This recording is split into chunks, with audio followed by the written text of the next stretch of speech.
Hello बच्चों, मैं निशांत मेहता स्वागत करता हूं आपका एसएस कोचिंग क्लासेस पर। उम्मीद करता हूं आप लोग सब स्वस्थ होंगे और अपने बोर्ड एग्ज़ाम की तैयारी मेहनत और लगन के साथ कर रहे होंगे।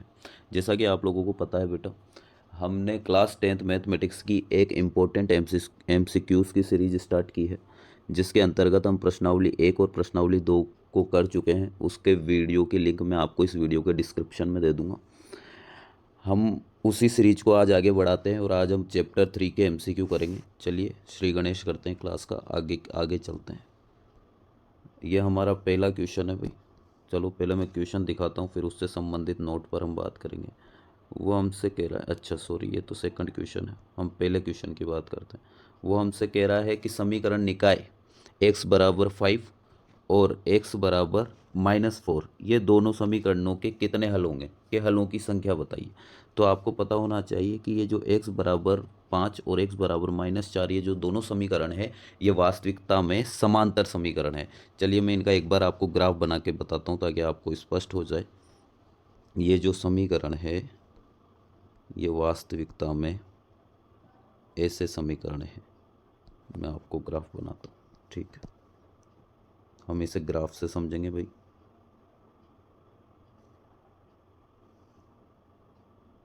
ये हमारा हो गया वाई अक्ष, ये हमारा हो गया एक्स अक्ष, ये हमारा हो गया वाई अक्ष, ठीक है।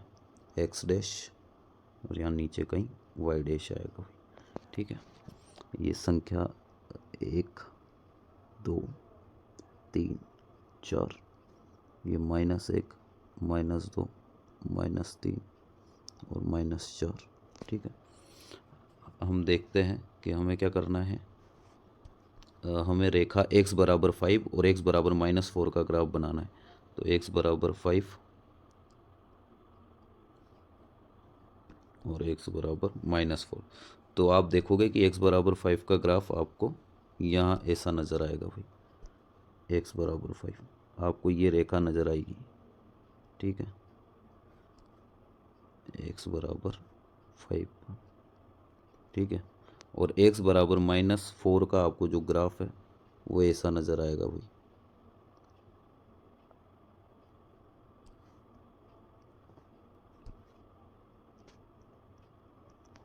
यहाँ आप देखोगे कि इस रेखा पर, ये जो रेखा है जिसे मैं बोल रहा हूँ कि x बराबर 5 है, इस रेखा का कोई भी आप बिंदु ले लीजिए। जैसे कि अभी मैं बताता हूँ, इस रेखा पर जैसे हम अगर ये बिंदु लेते हैं तो इस बिंदु पर हमेशा x का मान 5 होगा, y का मान 1 हो जाएगा। अगर मैं ये वाला बिंदु लेता हूँ तो इस बिंदु पर x का मान 5 ही रहेगा, y का मान 2 हो जाएगा। तो आप इस रेखा के किसी भी बिंदु पर जाइए, यहाँ पे x का मान 5 और y का 0 होगा इस जगह पे। तो आप इस रेखा के किसी भी बिंदु पर जाइए, सभी बिंदुओं पर, सभी के सभी बिंदुओं पर x निर्देशांक सेम रहेगा जो कि 5 रहेगा, ठीक है। इसी प्रकार इस रेखा के आप किसी भी बिंदु पर जाइए, उस रेखा पर x निर्देशांक का मान हमेशा सेम रहेगा जो कि रहेगा -4।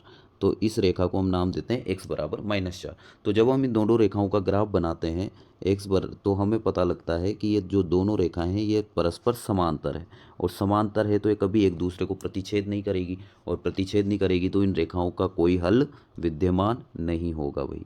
तो जैसा कि आपसे पूछा गया है कि ये समीकरण निकाय x बराबर 5 और x बराबर -4 के हलों की संख्या क्या होगी, तो आपका आंसर हो जाएगा कि सर इनका कोई हल नहीं होगा। क्यों नहीं होगा? क्योंकि दोनों रेखाएं हमारी समांतर है, ठीक है। उम्मीद करता हूँ आप लोगों को ये समझ आया होगा। चलिए आगे चलते हैं। Question number 2। पहले हम क्वेश्चन की बात करते हैं, मैंने इसके लिए नोट लिख रखा है आपके लिए। के किस मान के लिए समीकरण निकाय x + 2y बराबर 1 तथा 5x + ky बराबर -7 का कोई हल नहीं होगा। देखो, कब समीकरण निकाय का कोई हल नहीं होता है, कब समीकरण निकाय का एक हल होता है, और कब समीकरण निकाय के अनंत हल होते हैं, तो ये हमने पढ़ रखा है।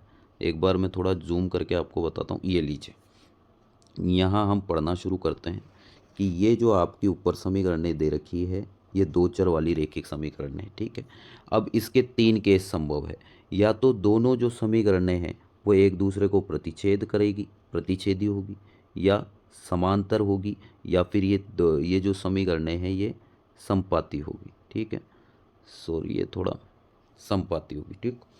तो हम यहाँ पर देखते हैं कि अगर समीकरण प्रतिच्छेद कब करेगी, यदि a1/a2 का मान, यदि A1/A2 का मान B1/B2 के बराबर नहीं हो।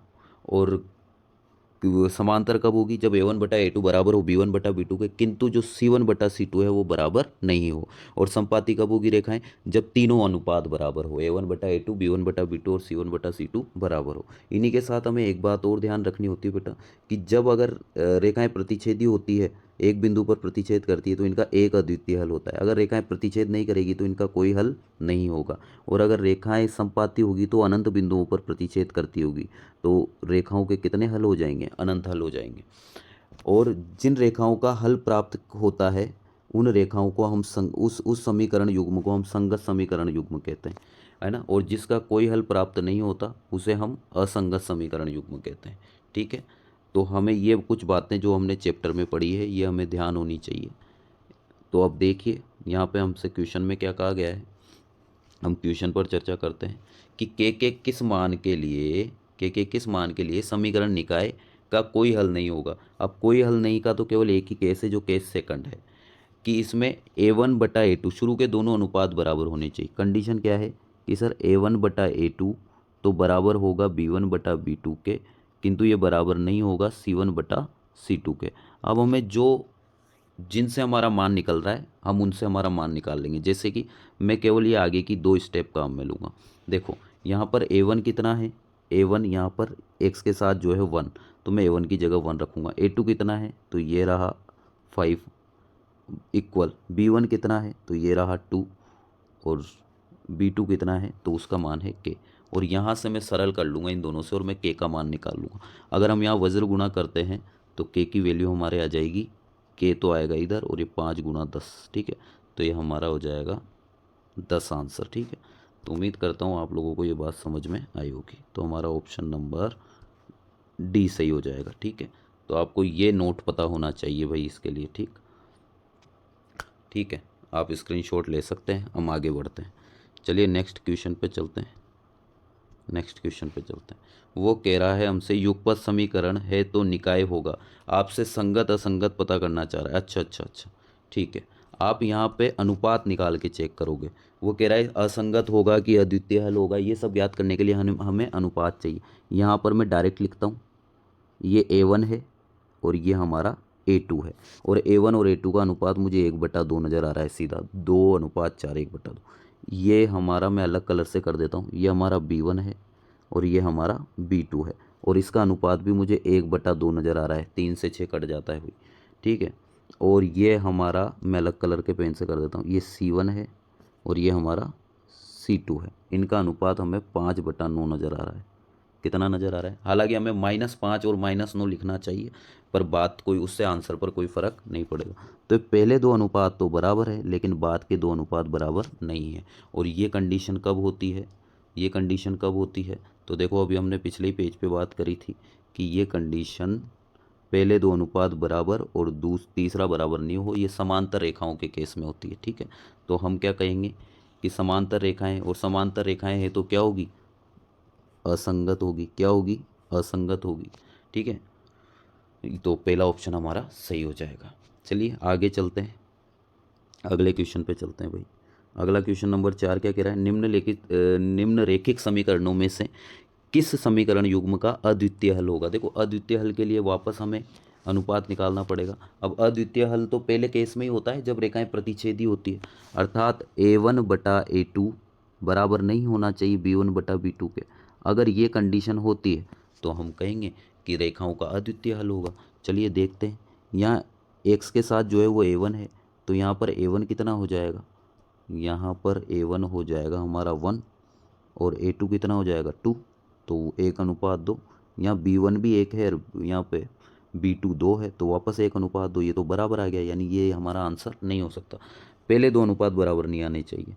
ठीक है, यहाँ देखिए इसका और इसका अनुपात देखिए 1:3। फिर उसके बाद इसका और इसका अनुपात देखिए -1/-3, यानी ये भी 1/3 हो जाएगा। तो ये दोनों अनुपात बराबर आ रहे हैं, तो ये भी हमारा अद्वितीय हल नहीं देगा भाई। यहाँ पे आगे चलते हैं, इस ऑप्शन को तीसरे को चेक कीजिए। इसका अनुपात और इसका अनुपात 1/2। इसका अनुपात अलग कलर से देख लेते हैं। B1 का अनुपात B2 से अगर हम देखें तो माइनस का 1/2 आएगा। तो 1/2 और माइनस 1/2 बराबर नहीं है, इसका मतलब हमारा ऑप्शन नंबर सी करेक्ट हो जाएगा भाई, ठीक है ना। इसी में आप चाहो तो ऑप्शन नंबर डी भी चेक कर सकते हो कि ये 2 और ये 4, इसका अनुपात 1/2, और ये -2 और ये -4, इनका अनुपात भी 1/2, तो यहाँ भी अनुपात बराबर है। तो अद्वितीय हल कब होगा? जब पहले दो अनुपात बराबर नहीं होंगे। तो अगर आपको ये चीज़ पता है तो आप आराम से इस क्वेश्चन को कर सकते हैं, ठीक है। हम आगे चलते हैं, ठीक है, अगले क्वेश्चन पर बात करते हैं, नेक्स्ट पेज पे चलते हैं। क्या कह रहा है? के किस मान के लिए समीकरण ये और ये दो समीकरणें दे रखी समपाती होगी। अब समपाती की बात कर रहा है तो समपाती आपको पता होना चाहिए कि सर समपाती का केस तो ये होता है, उसमें तो a1/a2 बराबर होता है b1/b2 के, और ये बराबर होता है c1/c2 के। ये कंडीशन हमें पता है समपाती होती है। तो यहाँ पे a1 क्या है? 1 है। a1 क्या है यहाँ पर? यहाँ देख लिया करो x का गुणांक। और b1 क्या है? 2 है। चलो पहले a2 देख लेते, ये रहा a2, ठीक है। a1 1 और a2 2। फिर मैं अलग कलर से बता देता हूँ आपको। ये रहा हमारा ऊपर y के साथ b1, ये रहा हमारा b1, और ये रहा हमारा b2, ठीक है। तो b1 की जगह मैं लिख देता हूँ 2 और b2 की जगह मैं लिख देता हूँ k। इनको सरल कर लो पहले दो को, तीसरा हमें लिखने की आवश्यकता ही नहीं है, ठीक है। तीसरा हमें लिखने की आवश्यकता ही नहीं है, हमारा इन दो से ही k का मान आ जाएगा। तो जैसे वज्र गुणा करोगे तो आपको पता लगेगा k का मान कितना आ गया? 4। इस k को उधर मल्टीप्लाई करो, इस 2 को इधर करो, तो हमारा आंसर आ जाएगा भाई 4, ठीक है। तो उम्मीद करता हूँ आप लोगों को ये क्वेश्चन समझ आ गया होगा। चलिए आगे चलते हैं। क्या कह रहा है वापस? ये बड़ा अच्छा क्वेश्चन है भाई, तोते उड़ाने वाला क्वेश्चन है। कहाँ गए तोते? निकालते हैं अपने तोते, कहाँ गए भाई? ये रहे तोते। बहुत अच्छा क्वेश्चन है भाई, है ना, बहुत अच्छा क्वेश्चन। अरे यहाँ क्यों तोता लग गया भाई? कोई बात नहीं, चलिए हम करते हैं। यदि समीकरण युग्म 2x + 3y = 7 और a + bx और +2a - by = 21 के अनंत हल हो। अच्छा, अनंत हल कब होते हैं? अनंत हल की क्या कंडीशन होती है कि सर a1/a2 तो बराबर होना चाहिए b1/b2 के, पर ये बराबर नहीं होना चाहिए किसके? c1/c2 के, ठीक है। ऐसा ऐसा हमने पढ़ा है, ठीक है। तो अब हम करते हैं a1 क्या है यहाँ पर? a1 क्या है? थोड़ी जगह जगह कर लेते हैं भाई, है ना। a1 यहाँ पर 2 है। एक सेकंड, थोड़ी जगह कर लेते हैं और वहाँ से देखते हैं। a1 हमारा जो है वो 2 है, ठीक है। a2 देखते हैं भाई, यहाँ पे a2 क्या है? जो x के साथ है a, देखिए इस x के साथ a + b है तो वो a2 हो जाएगा। तो हम यहाँ पे बोलते हैं कि हमारा जो a2 है, हमारा जो a2 है वो a + b है। क्या है वो? a + b। अब हम b1 और b2 ढूंढेंगे भाई। b1 और b2 क्या है? b1 और b2 देखते हैं भाई, थोड़ा जल्दी देख लेते हैं। यहाँ पे b1 तो ये है जो y के साथ है, और ये जो दूसरे y के साथ है ये b2 है। तो ये 3 है, एक 2a - b है। एक तो 3 है, एक 2a - b है। तो ध्यान रखिएगा, एक तो 3 है, एक 2a - b है, ठीक है। ये हो गया। और हमने कहा कि हमें कंडीशन पता है a1/a2 यानी कि 2/a + b। ये हो गया हमारा a1/a2, ये बराबर होगा b1/b2 के, 2a - b के, ठीक है। और क्या बराबर नहीं होगा?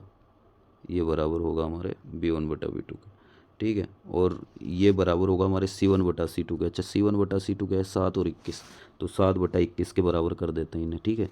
यहाँ लिख देता हूँ बराबर में 7/21, ठीक है। तो पहले तो इन दोनों को सोल्व कर लेते हैं, फिर इन दोनों को सोल्व कर लेंगे तो हमारा आंसर आ जाएगा भाई। तो चलिए चलते हैं, करते हैं सोल्व। 2a/a + b को मैं बराबर कर रहा हूँ 7/21 के।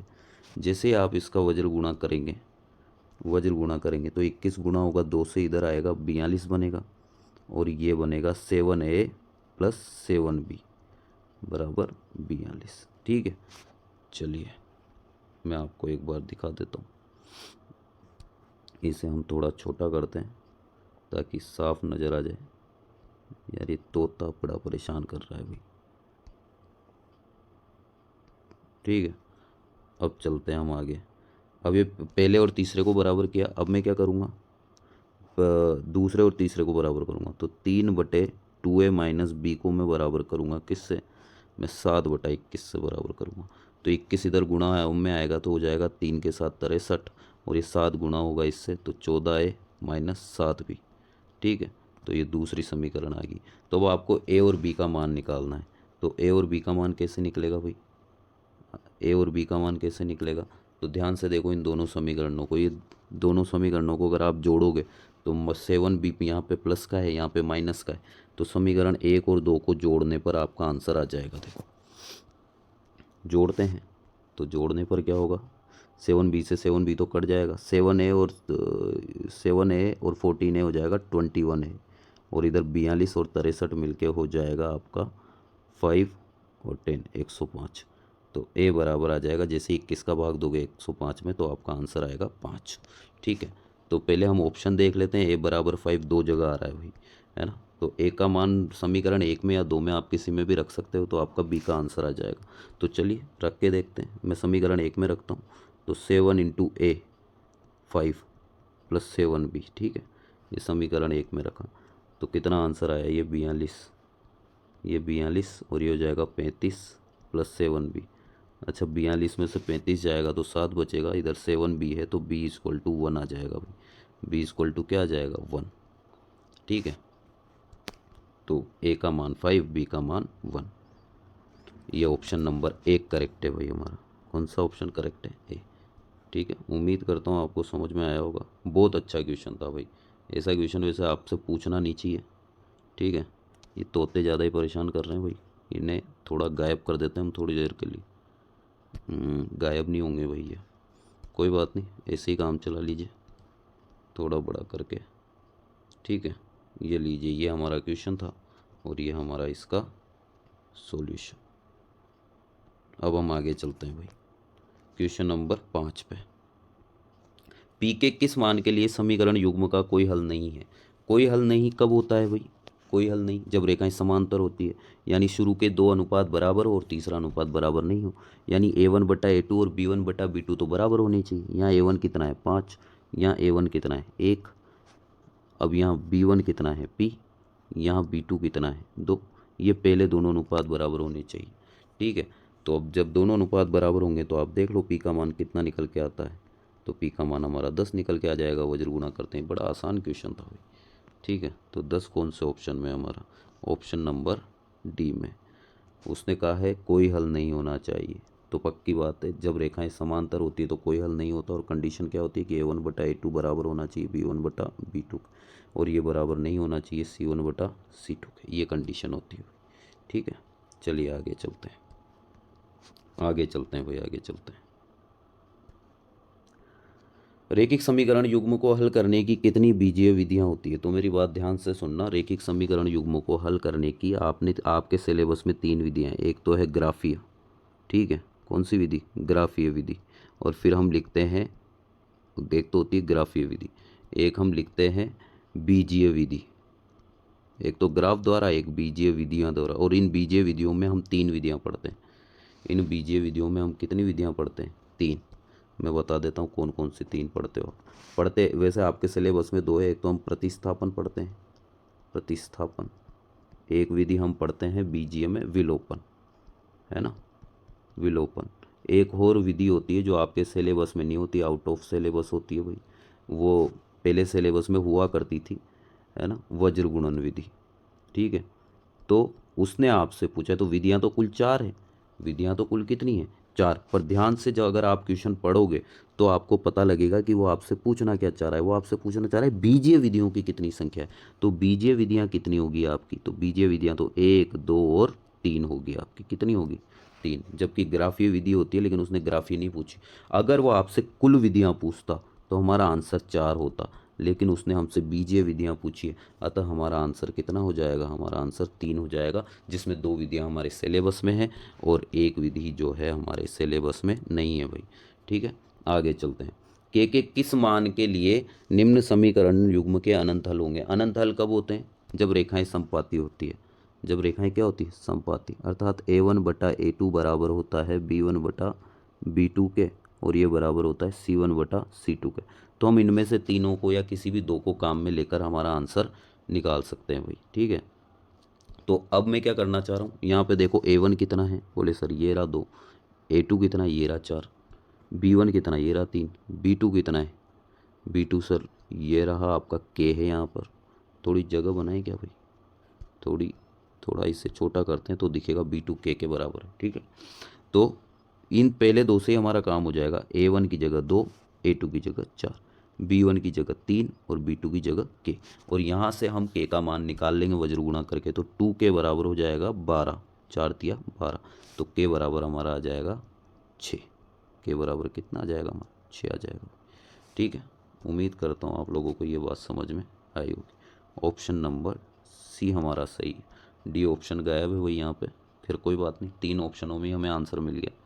वो हमसे 10वें क्वेश्चन में कह रहा है सिंधु, अरे सिंधु नहीं है बाबा, बिंदु है। बिंदु 2,5 पड़ता है, कौन सी रेखा पर पड़ता है भाई बिंदु 2,5, रख के देख लो। ये बिंदु जिस रेखा को संतुष्ट करेगा वही उसी रेखा पर पड़ेगा। अगर मैं यहाँ पर x की जगह 2 रखता हूँ तो ये हो जाएगा 4, अगर मैं यहाँ y की जगह 5 रखता हूँ तो ये हो जाएगा 25, 4 + 25 बराबर में 29 आना चाहिए, नहीं आ रहा भाई। तो ये समीकरण तो हमारा हल नहीं है भाई, ये बिंदु इस समीकरण पे तो नहीं है, ये बिंदु उसी समीकरण पे होगा जिसे ये संतुष्ट करेगा भाई, ठीक है। यहाँ पे रख के देखो, देखे एक x की जगह 2, x की जगह 2 रखते हैं, ये हो गया 6, y की जगह क्या रख दूंगा मैं 5, तो यहाँ y की जगह 5 रखो, ये हो गया 15, 6 + 15 तो 21 होता है, 4 नहीं होता, अतः हमारा ये भी आंसर सही नहीं होगा भाई, ये भी हमारा गलत आंसर हो जाए। चलिए सी वाला ऑप्शन चेक करते हैं। यहाँ x की जगह 2 रखा तो ये हो गया 4, यहाँ y की जगह 5 रखा तो ये हो गया -15 और घटाया तो -11, ये इसे संतुष्ट कर रहा है, तो अतः हमारा आंसर क्या हो जाएगा, ऑप्शन नंबर सी हो जाएगा भाई। चलिए आगे चलते हैं, चलिए भाई नेक्स्ट पेज पे चलते हैं।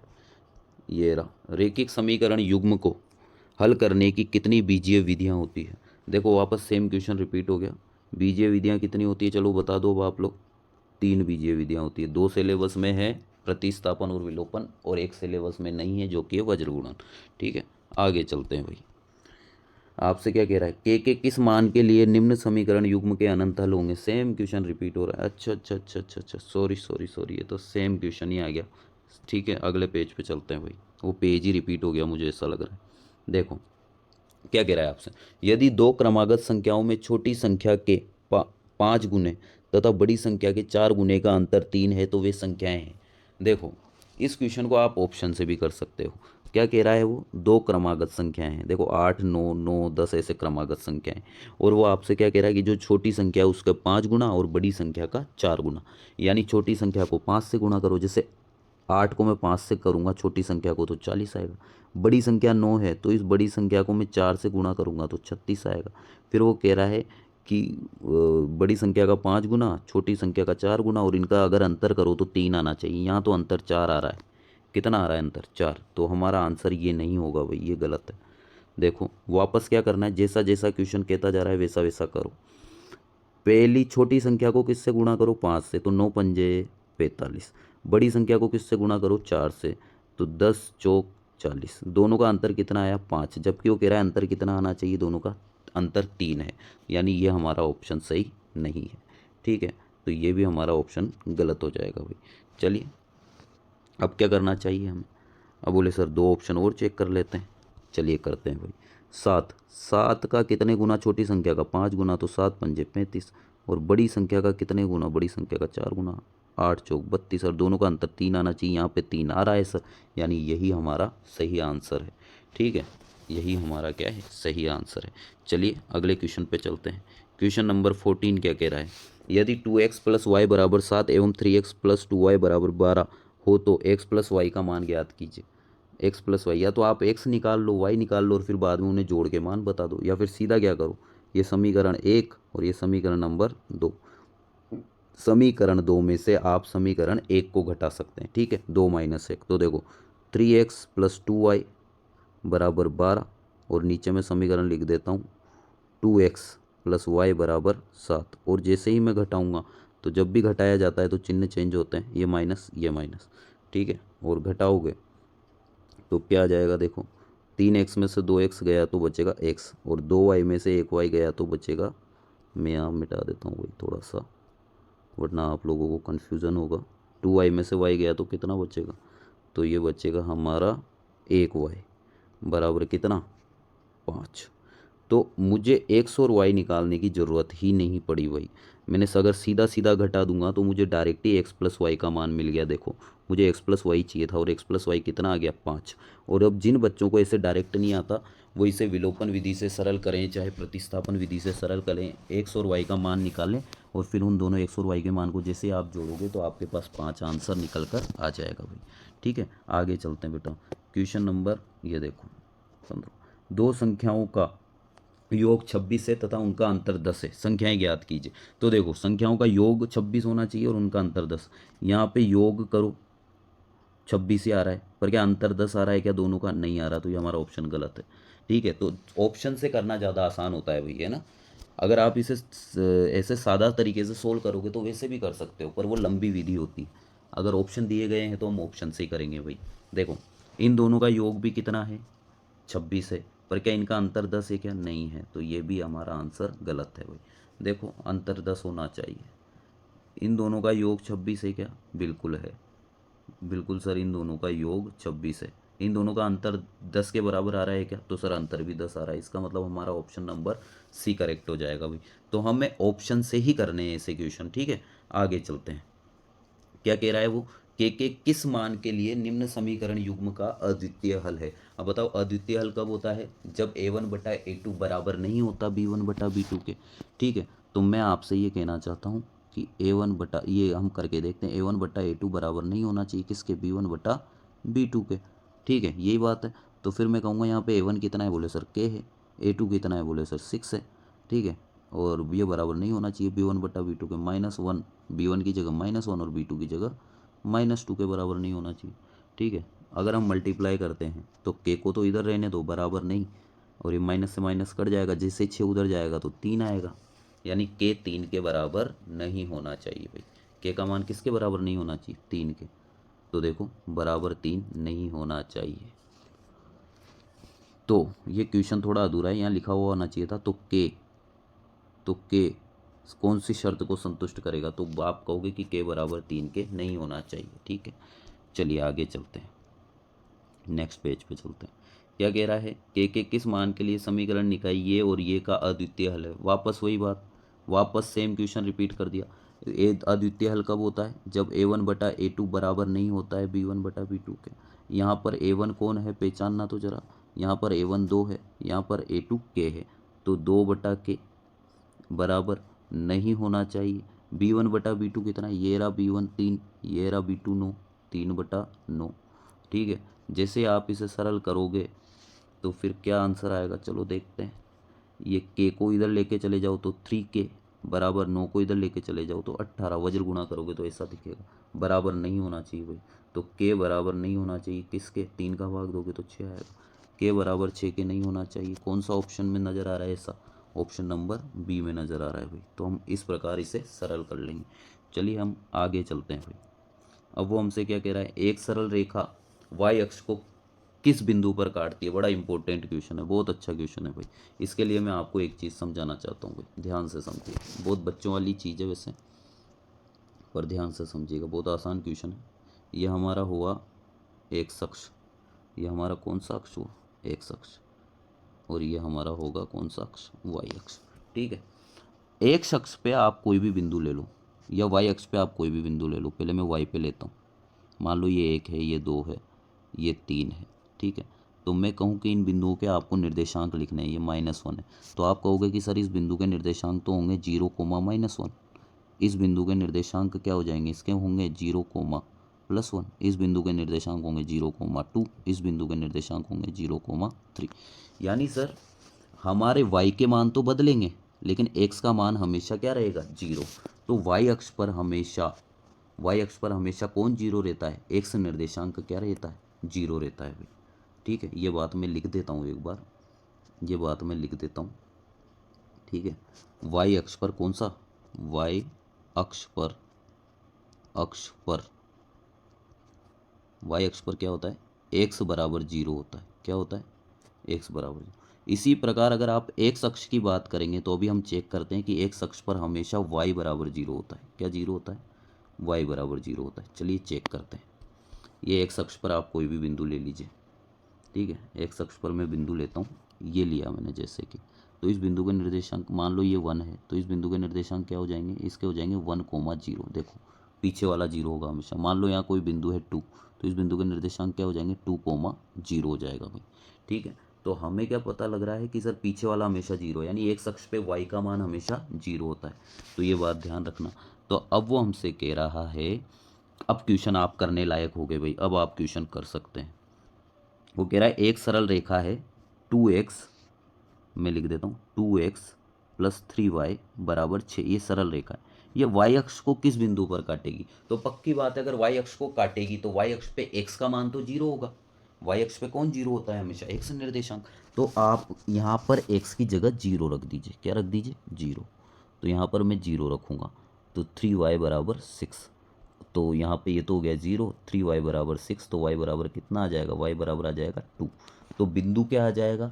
x का मान तो 0 और y का मान कितना आ गया? 2। और x का मान 0 क्यों आया? दिमाग लगा।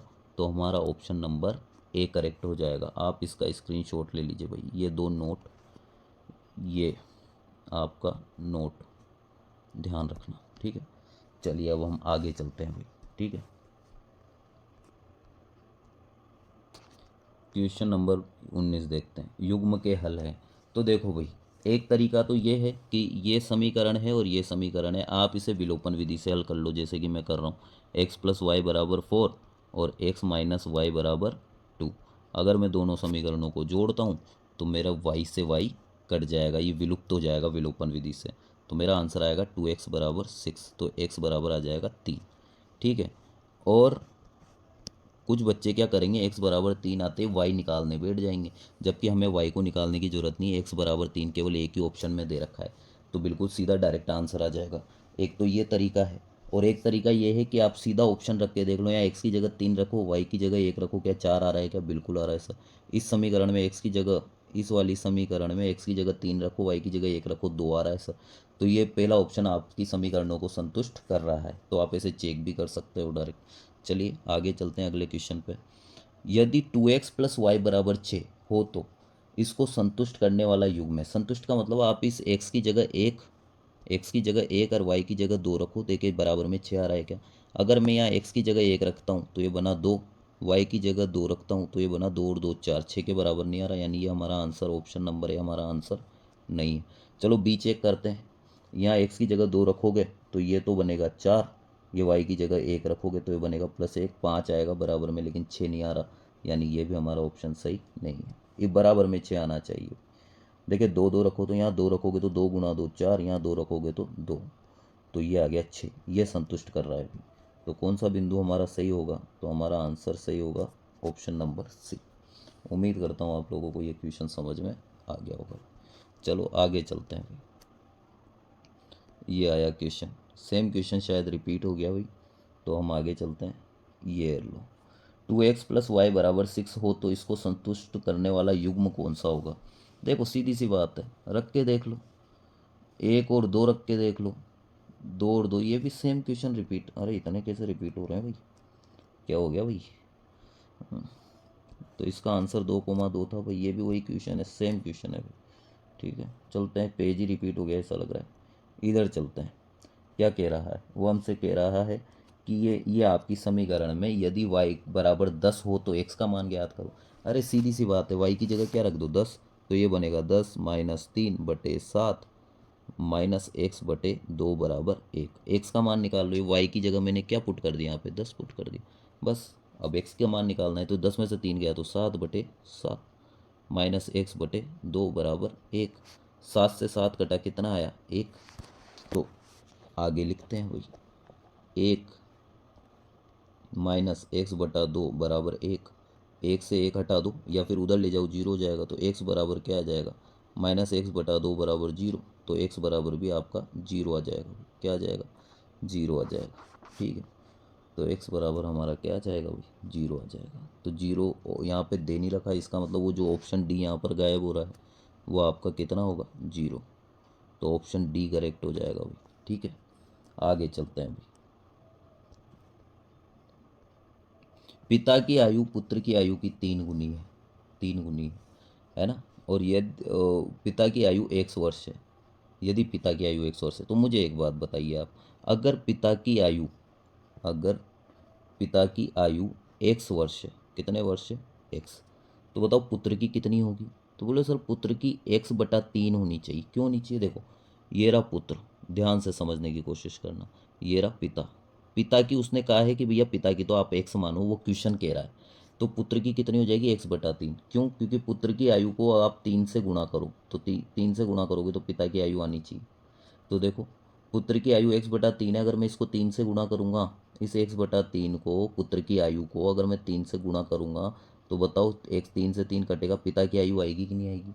अर्थात पुत्र की आयु का 3 गुना, पुत्र की आयु की 3 गुनी आयु है पिता की, ठीक है, पिता की आयु 3 गुनी है पुत्र की आयु की। तो आपको ये बात समझ में आनी चाहिए। अब वो कह रहा है 5 वर्ष बाद पुत्र की आयु कितनी होगी, तो देखो किसी की भी पूछ लो, 5 वर्ष बाद पिता की पूछेगा तो x+5, ये तो होगी पिता की।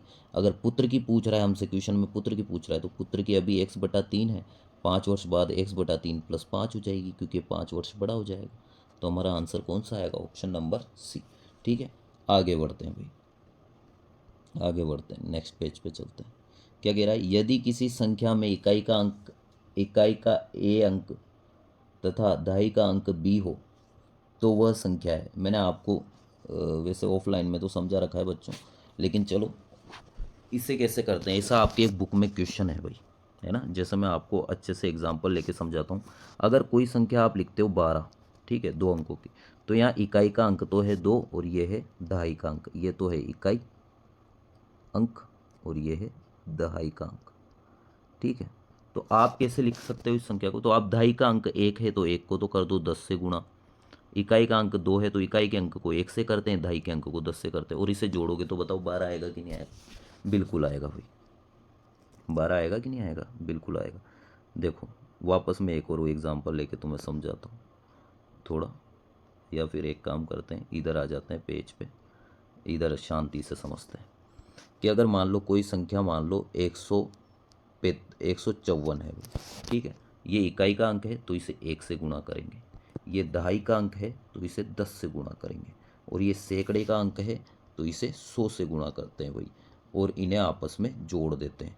तो जैसे ही जोड़ोगे तो आप कहोगे कि हमें 154, देखो 1 को 100 से गुणा किया 100, 5 को 10 से किया 50, 100 और 50 150, और 150 और ये हो गया 4, तो तीनों को जैसे गुण जोड़ोगे आपका वापस 154 आ जाएगा। तो संख्या को आप ऐसे लिख सकते हो। मैं एक और उदाहरण लेके आपको समझाता हूँ, एक और उदाहरण से हम समझते हैं, फिर हम क्वेश्चन का आंसर देंगे। मान लो मैंने एक संख्या लिखी 32, इकाई का अंक 2 है तो मैं इसे 1 से गुणा करूँगा, दहाई के अंक को हमेशा 10 से गुणा किया जाता है, तो इस संख्या को मैं ऐसे लिख सकता हूँ, ठीक है। देखो 30+2, ठीक है। तो चलिए अब हम आगे बढ़ते हैं भाई, क्वेश्चन का आंसर दे देते हैं, फिर आगे बढ़ते हैं। इकाई का अंक ए है और दहाई का अंक बी है, तो संख्या क्या हो जाएगी, इकाई के अंक को हमेशा किससे गुणा करते हैं, इकाई के अंक को हमेशा 1 से गुणा करते हैं, दहाई के अंक को हमेशा 10 से गुणा करते हैं, और इन्हें आपस में जोड़ देते हैं। तो हमारा आएगा आंसर 10b, हमारा आंसर आएगा 10b + a, या a + 10b, ये रहा a + 10b, ठीक है। ये हमारा ऑप्शन बी सही हो जाएगा, और ऐसा एक बुक में क्वेश्चन भी दे रखा है आपको, ठीक है। तो उम्मीद करता हूँ आप लोगों को ये बात समझ में आ गई होगी। चलो आगे चलते हैं। दो संख्याओं का योग 35 है और उनका अंतर 13 है, तो इसे तो ऑप्शन से कर लो। अगर आप समीकरण बनाओगे तो आप ऐसे बनाओगे, माना दो संख्या x और y है, उनका योग 35 और उनका अंतर 13 है। अगर आप ऐसे करोगे तो ये बहुत बुरा मेथड है भाई, आपका आंसर इससे भी आ जाएगा पर टाइम लगेगा। तो हमें क्या करना चाहिए, हमें सीधा चेक करना चाहिए, दो संख्याओं का योग 35 है, यहाँ योग 35 आ रहा है, बिल्कुल आ रहा है। उनका अंतर 13 है, क्या यहाँ अंतर 13 है, बिल्कुल 13 ही है, 24 में से 11 जाए तो 13 ही आता है, यानी ऑप्शन ए हमारा सही है। आगे चेक करने की ज़रूरत नहीं, भले आप यहाँ चेक करो, योग तो 35 है पर इन दोनों का अंतर जो है वो 13 नहीं है भाई, तो ये ऑप्शन हमारा गलत है। इस प्रकार आप बाकी के ऑप्शन भी गलत कर सकते हो। आगे चलते हैं भाई, लास्ट पेज, लास्ट क्वेश्चन आज का, ठीक है। क्या कह रहा है हमसे, समीकरण 3x - 5y + k = 0 में यदि x = 2 और y = -2 हो तो k का मान ज्ञात करो। बड़ा आसान है, बड़ा आसान है। देखो उसने कहा है कि एक्स की जगह तो आप रख दो 2, तो मैं रख देता हूँ ये 3, यहाँ एक्स की जगह रख देता हूँ, तो ये लो 2 रख दिया एक्स की। -5 वाई है, वाई की जगह उसने कहा है कि सर -2 रख दो, तो मैंने कहा ये लो -2 प्लस के बराबर 0। इसे सरल करो और के का मान उसे निकाल के बता दो। ये हो गया 6, ये माइनस माइनस ये हो गया प्लस का 10, प्लस के बराबर 0। ये 16 उधर जाएगा तो के बराबर -16 आएगा। आंसर कहाँ पे आंसर भाई, ढूंढ लो। ऑप्शन नंबर डी हमारा बिल्कुल सही है। ठीक है, तो बहुत बहुत धन्यवाद आप लोगों का, और इसी प्रकार आप मेहनत कीजिए और तैयारी कीजिए। चैनल को सब्सक्राइब करें, शेयर करें वीडियो पसंद आए तो। ठीक है बेटा, बाय।